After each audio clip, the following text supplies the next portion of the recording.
Oh, hidup kita ada karena kasih setia Tuhan. Amin, saudara. Haleluya. Tuhan berikan umur kepada kita hanya untuk kemuliaan Tuhan. Amin. Tuhan berikan umur kepada kita. Kita hidup, kita ada saja ini hanya untuk kemuliaan Tuhan. Amin.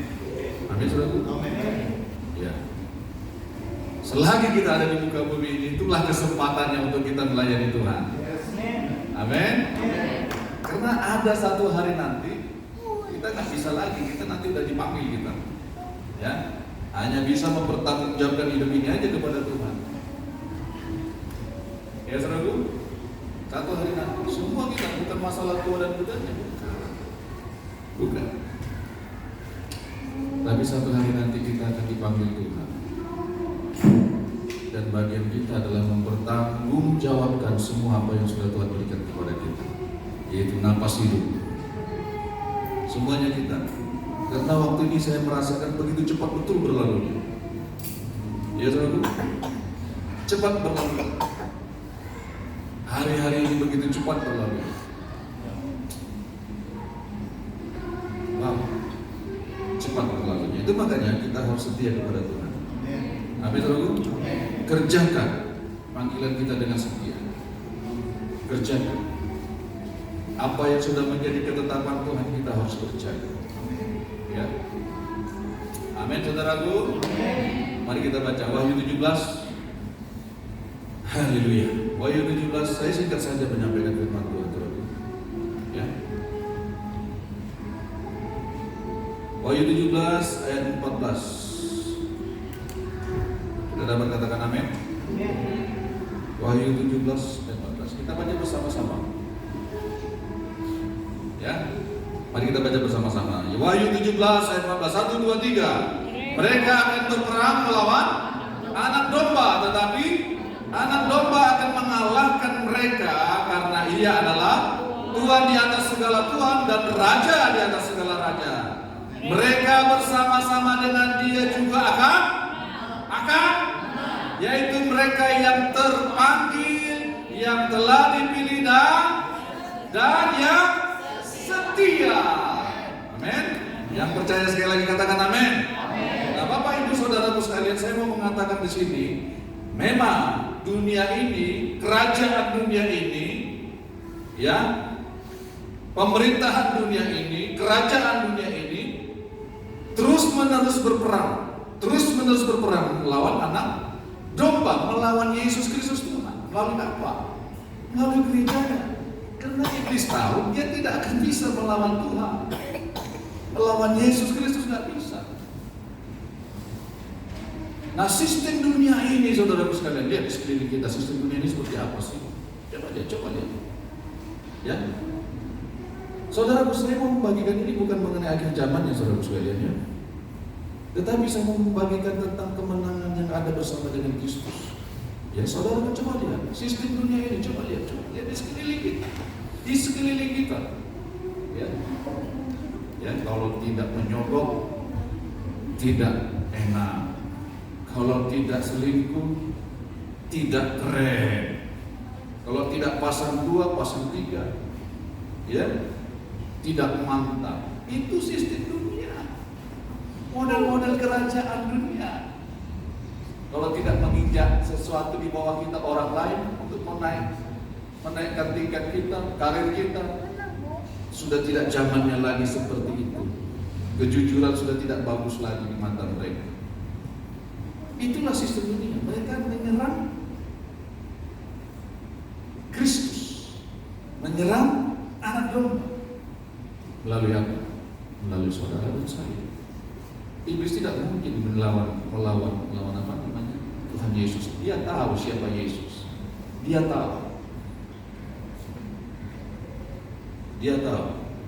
Karena Tuhan tidak bisa dikalahkan oleh apapun. Karena dia adalah Tuhan di atas segala Tuhan. Mereka akan berperang melawan anak domba, tetapi anak domba akan mengalahkan mereka.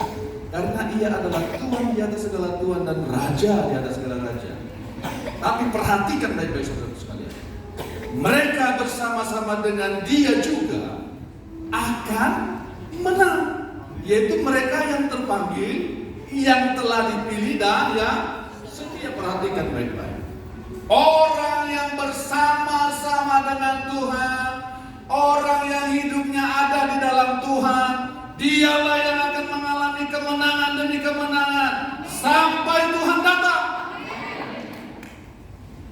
Tapi bagaimana orang yang menang itu? Perhatikan. Orang yang menang di dalam Tuhan adalah orang yang dipanggil Tuhan, yang dipilih Tuhan. Apakah cukup sampai di situ? Mereka yang setia. Mereka yang setia. Itu sebabnya orang yang setialah yang ada dalam kerajaan surga. Orang yang setialah yang masuk dalam rumah Bapa. Orang yang setialah yang akan ada bersama-sama dengan Tuhan selama-lamanya.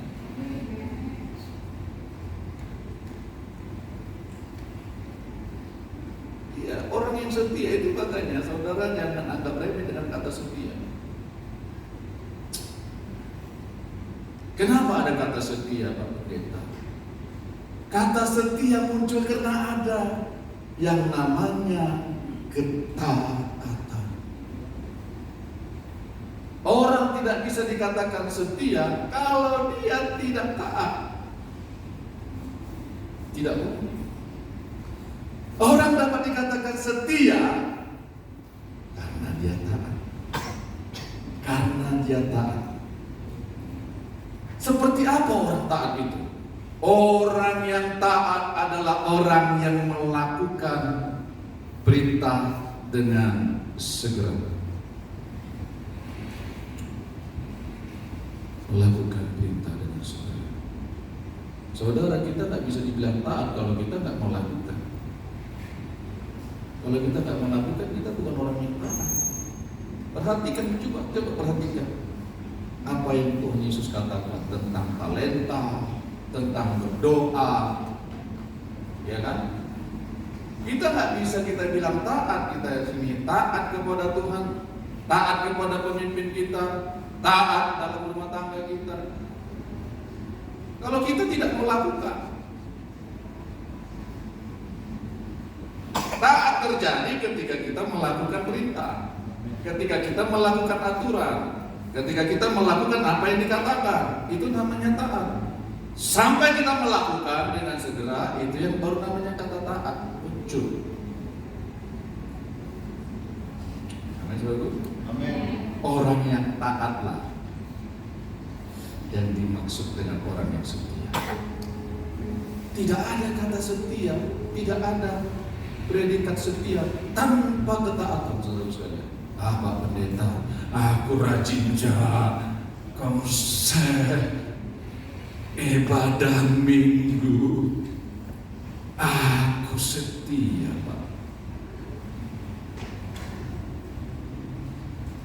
Taat adalah melakukan perintah Tuhan. Taat adalah melakukan dengan segera perintah Tuhan. Kalau kita tidak melakukan perintah Tuhan, kita bukan orang yang setia, saudara-saudara.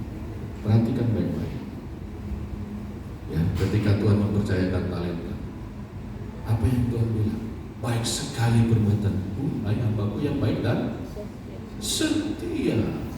Masuklah dalam kebahagiaan Tuhanmu.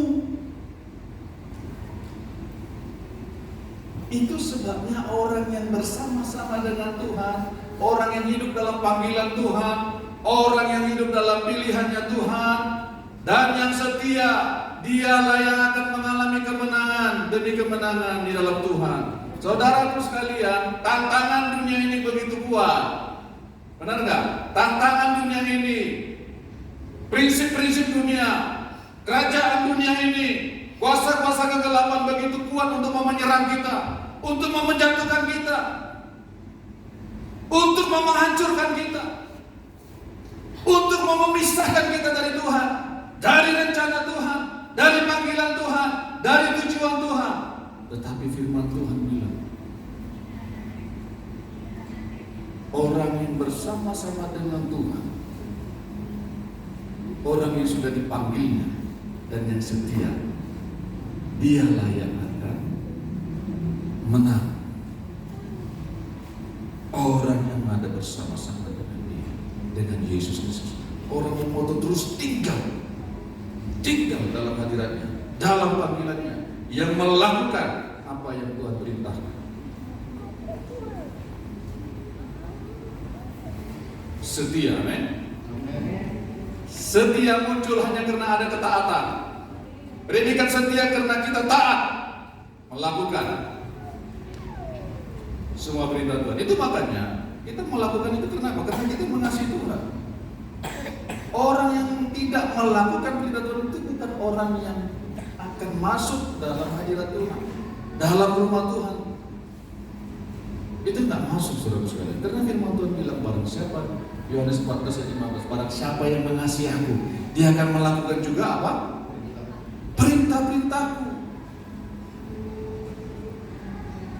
Itu orang yang tak melakukan apa yang Tuhan perintahkan. Dan itu adalah orang yang mengasihi Tuhan, yang tinggal, yang diam, yang ada selalu bersama-sama dengan Tuhan. Mereka lah yang akan menang. Amin. Kemenangan kita ditentukan dengan kesetiaan kita kepada Tuhan. Makanya kita harus setia mengerjakan panggilan itu. Di mana kita Tuhan tempat? Di gereja lokal. Tidak kebetulan namanya Barigas Kemenangan. Betul? Kenapa kita bisa menang? Ya karena kita setia.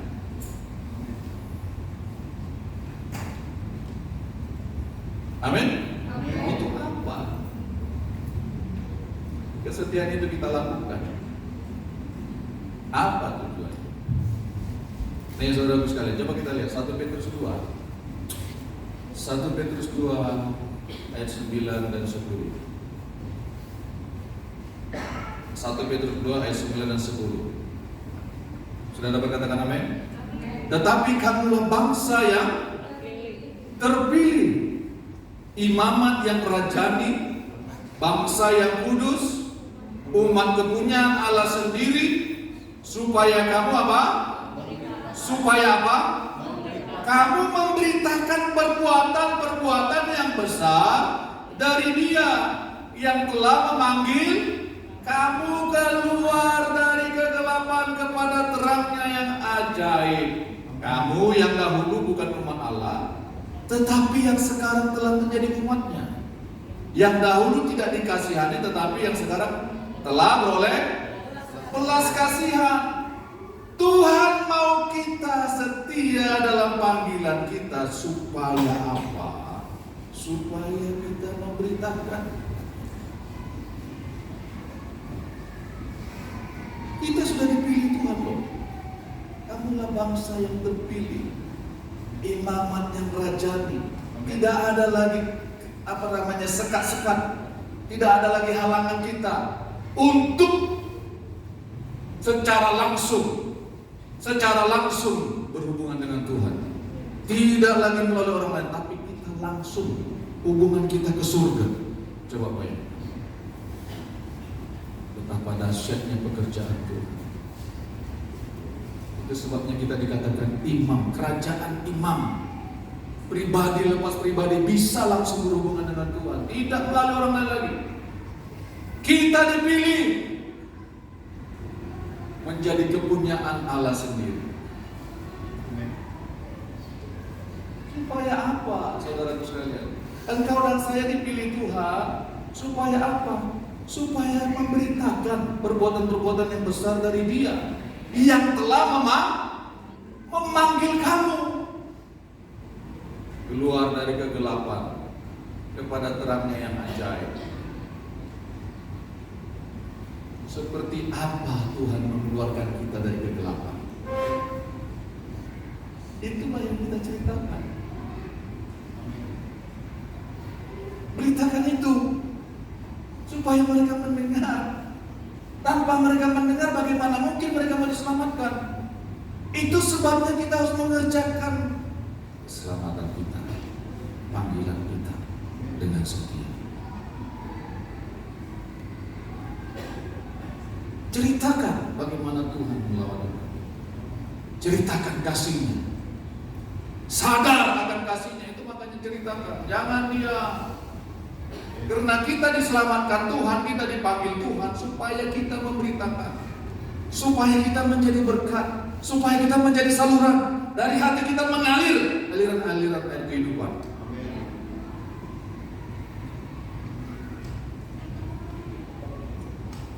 Ceritakan seperti apa Tuhan membebaskan kita dengan darahnya, dengan nyawanya. Nyawanya diberikannya untuk engkau dan saya loh. Nyawanya. Apakah ada yang lebih besar daripada itu? Tidak ada. Tuhan harus datang ke muka bumi ini untuk menyelamatkan engkau dan saya, supaya kita keluar dari kegelapan. Dengan nyawanya diberikannya untuk engkau dan saya.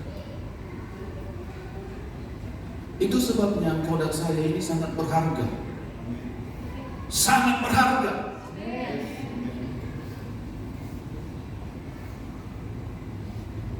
Kenapa kita tidak memberitakan perbuatan Tuhan yang besar? Karena kita nggak ngerti betapa berharganya kita.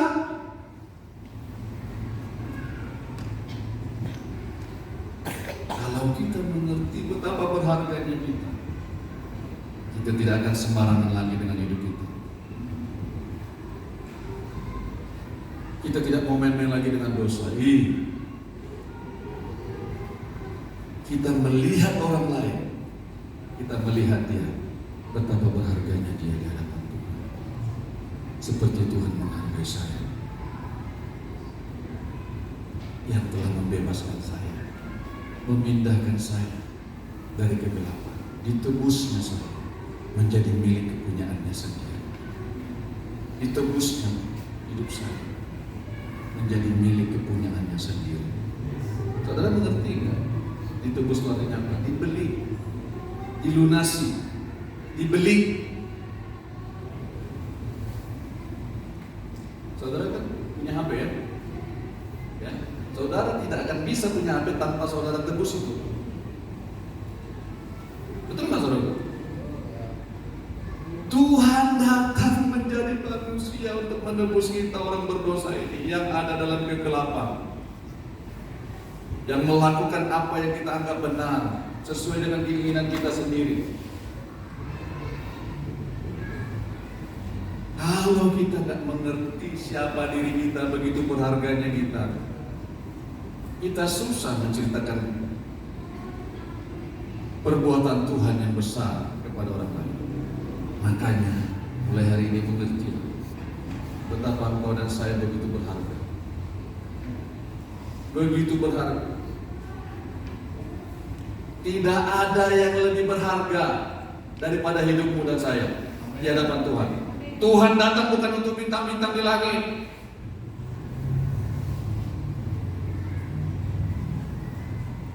Tuhan datang bukan untuk alam semesta ini. Tuhan datang untuk engkau dan saya. Untuk engkau dan saya. Itulah sebabnya betapa berharganya kita.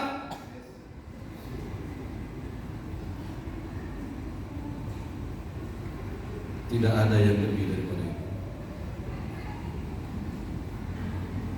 Amin, saudara. Ceritakan supaya kita memberitakan perbuatan-perbuatan yang besar dari Dia yang telah memanggil engkau. Beritakan supaya jiwa-jiwa diselamatkan. Itu makanya kerjakan panggilan kita dengan setia. Kenapa? Karena orang yang setialah yang masuk dalam kemenangan, yang ada dalam kemenangan. Amin. Orang yang setia, saudaraku sekalian, taat, kerjakan. Beritakan perbuatan Tuhan yang besar. Apa perbuatan yang besar daripada Tuhan? Dia selamatkan aku, orang yang berdosa.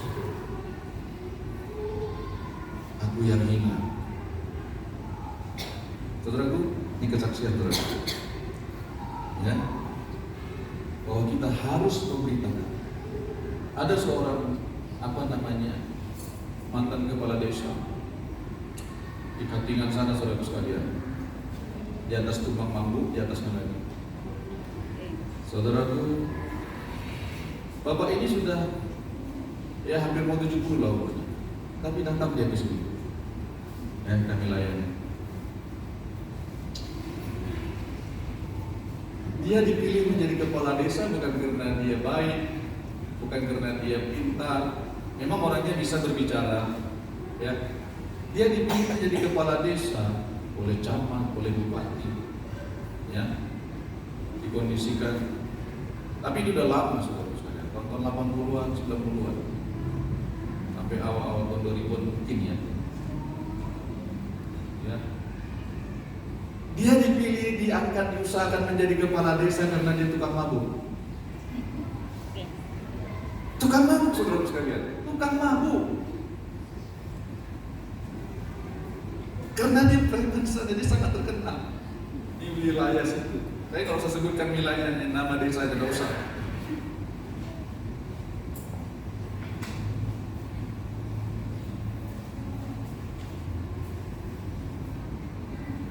Dia dipilih menjadi kepala desa, diusahakan. Kamu harus menjadi kepala desa, kata camat. Kamu harus menjadi kepala desa, kata bupati melalui jajarannya.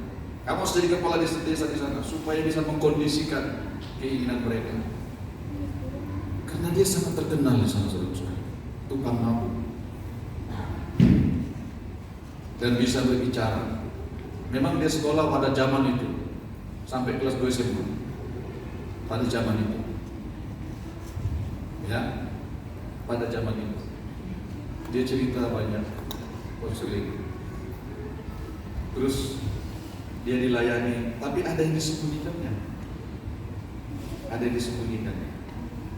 Dan terakhir dia mengaku semua yang disembunyikannya itu. Ada tari harimau sepanjang ini, ya. Kami bakal ikut membakarnya. Ya, pada bakal di sini ada ya. Ya. Nah, ini tukang bakar jimat-jimat saudara sekalian. Ya, ini. Nanti kalau saudara punya situnya jimat, datang ke Bapak Miar ya. Ya. Dia punya segala macam. Ada tari, ada beberapa tari gitu saudara sekalian. Dan akhirnya dia bilang begini, Pak, saya mau ikut sungguh-sungguh sama Tuhan. Makanya saya datang ke sini. Karena hidup saya sampai saat ini itu karena bonus, Pak. Yang Tuhan kasih saya itu tukang mabuk. Saya ini nggak beres hidupnya. Saya mau buang semuanya. Dia kemana cari kerja? Kalau dia menghadap seseorang, ya saudara sekalian, dia pakai itu jimatnya supaya orang lain tunduk, supaya pejabat-pejabat itu tunduk sama dia. Dia oles, ada namanya kayak balsam minyaknya itu, ya, di dalam guci yang kecil, saudara sekalian, di dalam guci yang kecil, ya. Dia kalau mau menghadap pejabat, dia oleskan, katanya. Waduh, kamu sudah ikut di sini, ikut doa, tapi kamu nggak mengaku. Saya bilang, iya Pak, saya minta maaf. Sekarang saya mengaku. Dan saudara, kemarin dia sudah meninggal, Bapak ini, jam 12 malam. Kemarin meninggalnya. Saya mau sedih, nggak bisa sedih. Saya dari hati saya paling dalam, Tuhan terima kasih. Firman-Mu sudah diberitakan kepada dia. Dan dia menerima. Dan dia mau melepaskan semuanya. Tuhan, terima kasih. Memang dia sakit pinggang, saudara sekalian. Saya pikir sakit pinggangnya ini sakit mungkin ginjal, saya pikir. Mungkin karena dia suka minuman keras itu barangkali dulu. Sangat terkenal orang. Ya, karena ada yang sudah bertobat yang kita layani di sini. Ya, sangat dikenal dia. Pernah dikejarnya pakai barangnya saudara-saudara. Masalah lahan, masalah tambang. Dia yang disuruh maju. Nah itu.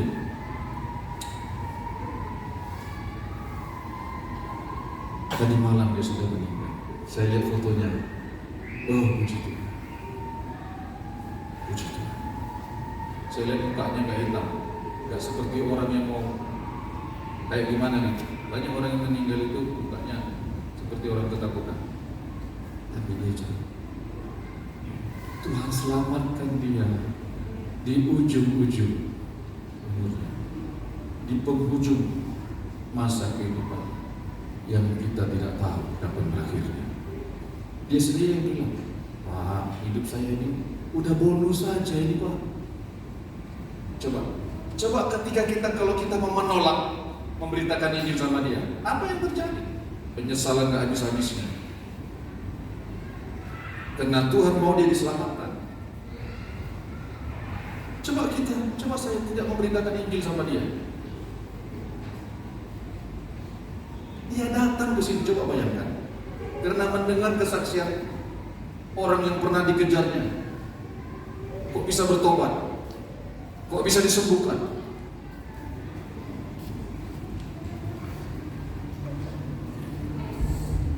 Makanya Tuhan selamatkan kita, Tuhan panggil kita supaya kita memberitakan, untuk kita memberitakan kebaikan Tuhan. Amin.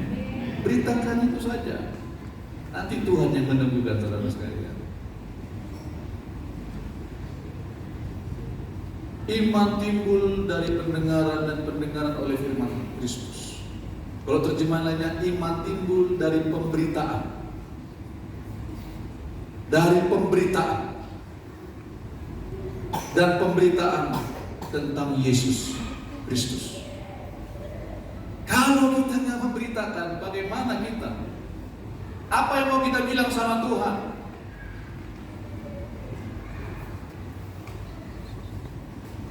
Makanya kerjakan. Mulai hari ini bersaksi. Beritakan tentang Yesus. Sebab kita diselamatkan bukan untuk diri kita sendiri, bukan untuk kesenangan kita sendiri. Teman-teman kita di kampus, teman-teman kita yang suka nongkrong di kafe sama kita, sampai tengah malam, sampai jauh malam, sampai subuh. Ya beritakan dong. Kok mau nongkrong-nongkrong tapi gak mau beritakan tentang Yesus? Ngapain? Udah digigit nyamuk, minum 1 cangkir kopi sampai subuh, beritakan firman Tuhan gak mau. Ya ngapain?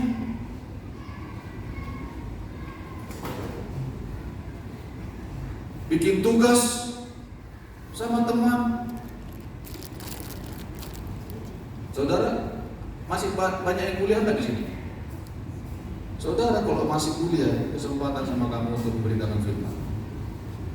Beritakan tentang Yesus. Nanti kalau kamu sudah tamat, sudah tinggalkan kampus, kamu menyesal nanti.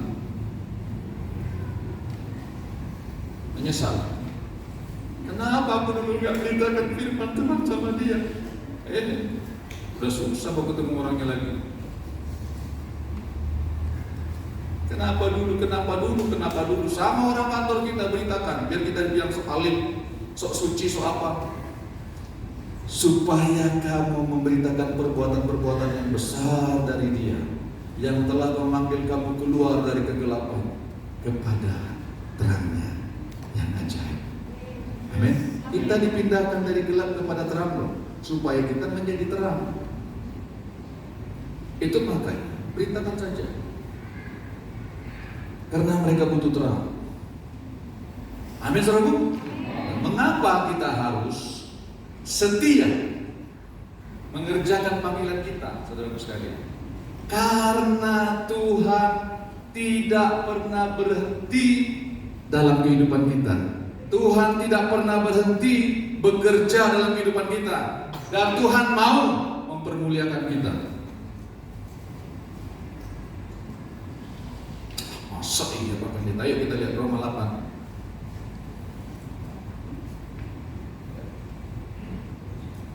Sebentar lagi selesai kok firman-Nya, saudara sekalian. Saudara mau makan malam kan sama teman-teman? Mau nongkrong di kafe kan? Atau mau ada yang ke apa namanya? Karaoke? Nggak ada ya? Janganlah ke karaoke. datanglah ke rumah Bang Joy, ke kemana kan? Nyanyi aja di sana. Ke karaoke saudara keluar uang lagi. Roma 8 ayat 28 sampai 30. Nah, mengapa kita harus mengerjakan keselamatan kita dengan setia? Roma 8 ayat 28 sampai 30. Sudah dapat katakan amin? Kita tahu sekarang apa? Bahwa Allah turut bekerja dalam segala sesuatu untuk mendatangkan kebaikan bagi mereka yang mengasihi Dia, yaitu bagi mereka yang apa? Yang terpanggil sesuai dengan rencana Allah. Ayat 9, sebab semua orang yang dipilihnya dari semula, mereka juga ditentukannya dari semula untuk menjadi serupa dengan gambaran anaknya, supaya ia anaknya itu menjadi yang sulung di antara banyak saudara. Dan mereka yang ditentukannya dari semula, mereka itu juga dipanggilnya, dan mereka yang dipanggilnya, mereka itu juga dibenarkannya, dan mereka yang dibenarkannya, mereka itu juga yang mereka juga yang dimuliakannya. Saudaraku sekalian, kenapa sih kita harus mengerjakan panggilan kita itu dengan setia? Karena Tuhan gak pernah berhenti bekerja dalam kehidupan kita. Tuhan mau terus bekerja, tapi kalau kita menolak, aduh bagaimana? Tuhan terus bekerja dalam segala sesuatu. Tuhan turut bekerja dalam segala sesuatu bukan hanya untuk mendatangkan kepentingan kita. Dia turut bekerja untuk rencananya digenapi melalui kehidupan kita. Itu sebabnya kita harus mau bersama-sama dengan Tuhan, bekerja sama dengan Tuhan, dengar-dengaran dengan Tuhan, lakukan apa yang menjadi bagian kita bersama dengan Tuhan, biar Tuhan melakukan apa yang menjadi bagian. Amin, saudara. Amin. Tuhan gak pernah berhenti dalam hidup kita. Itu makanya jangan anggap remeh dengan diri kamu. Amin. Orang yang anggap remeh dengan dirinya itu seperti apa? Contohnya, ini agak menyakitkan ini. Contohnya lah. Orang yang nggak mau, yang nggak remeh dengan dirinya, main game sampai subuh-subuh. Aduh, saudara, masih ada yang game sampai subuh-subuh kan? Angkat tangannya dulu. Dan kita tengking dulu. Di sini mumpung ada Bang Joy, Bang Agus, Bang Franklin, ada Bang Iwan juga ini. Ya, masih ada yang suka main game sampai subuh-subuh kan? Ada. Sampai jam 4, sampai jam 4:30. Tuhan turut bekerja dalam segala sesuatu untuk mendatangkan kebaikan bagi mereka yang mengasihi Dia, yaitu bagi mereka yang terpanggil sesuai dengan rencana Allah. Tuhan tidak pernah berhenti berurusan dengan hidup kita supaya rencananya digenapi, supaya rencana Tuhan digenapi loh.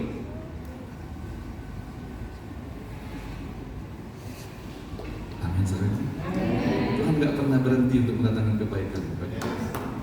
Saudaraku sekalian, Tuhan gak pernah berhenti, makanya rencana Tuhan yang terpanggil sesuai dengan rencana Allah kan? Rencana Tuhan, panggilan Tuhan dalam hidup kita harus digenapi. Itu sebabnya Tuhan gak pernah main-main memilih kita. Tuhan mau rencananya digenapi loh. Kalau kamu sedang cari jodoh, datang sama Tuhan. Datang sama Tuhan karena Tuhan turut bekerja mendatangkan kebaikan. Jangan cari jodoh yang sembarangan, ya, mengenai lahir baru aja gak ngerti, mau jatuh cinta sama orang seperti itu. Bagaimana pula? Terbalik ya sudah. Ya, gimana rencana Tuhan mau digenapi? Terlalu mahal harga yang saudara akan bayar.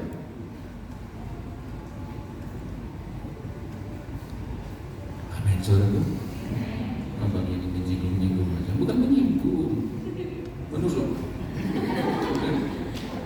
Ya, Allah turut bekerja dalam segala sesuatu untuk mendatangkan kebaikan bagi mereka yang mengasihi Dia, yang taat.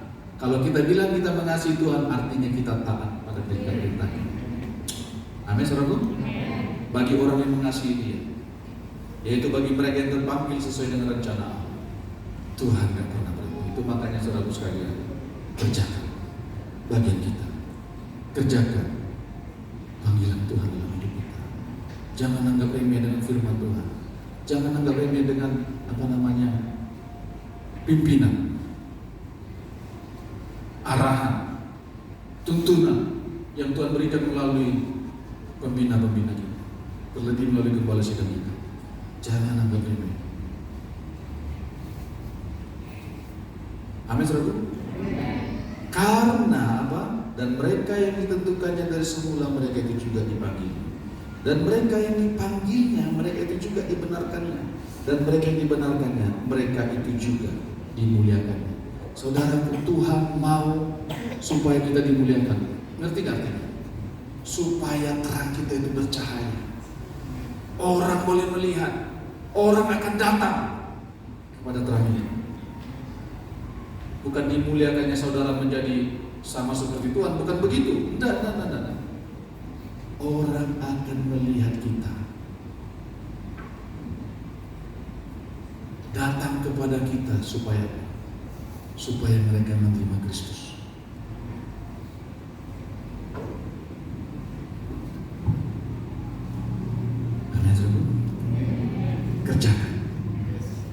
Kerjakan panggilan kita dengan setia. Taatlah pada perkataan Tuhan. Taatlah pada pimpinan Tuhan, pada tuntunan Tuhan, supaya kita tidak terhilang dan kita didapati Tuhan adalah orang-orang yang setia. Orang-orang yang setia. Marilah masuk ke dalam kebahagiaan, ke dalam kebahagiaan. Hai hamba yang baik dan setia. Amin, saudaraku. Setialah kerjakan. Sekali lagi Bapak Ibu Saudaraku sekalian, orang yang menang adalah orang yang sudah dipanggil Tuhan, dipilih Tuhan, dan yang setia. Tantangan ke depan ini saudaraku sekalian bukan tantangan yang gampang. Ya. Iblis itu semakin menyadari bahwa Tuhan semakin dekat kedatangannya. Dia sadar dan akan melakukan pertempuran habis-habisan untuk melawan Tuhan melalui gerejanya, melalui saudara dan saya. Saudara akan ditawarkan berbagai macam sesuatu. Saudara akan ditawarkan supaya mengikuti sistem dunia ini. Kalau tidak menipu, tidak baik. Kalau tidak menipu, tidak dapat uang. Kalau tidak menipu, tidak dapat untung. Sistem dunia. Itu sebabnya setialah kepada panggilan kita. Setialah kepada Tuhan. Artinya taatlah. Haleluya. Mari kita berdoa.